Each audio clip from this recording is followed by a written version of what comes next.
Dito tayo ngayon sa Port of Balanacan, dito sa Mugpog, Marinduque.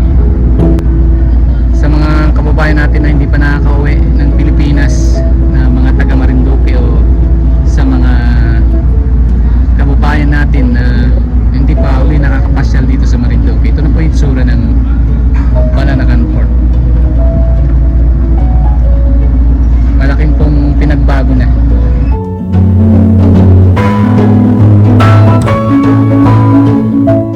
Sa mga kababayan natin na taga Marinduque dyan, na-miss nyo pa ba ating isla?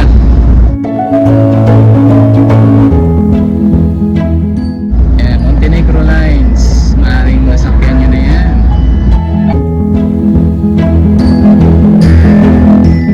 Ito naman yung isang side, kabilang side ng barko,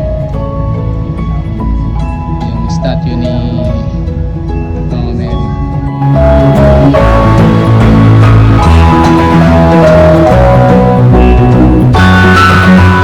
Sakyan ay Star Horse, mas malaki kaysa rito sa Montenegro.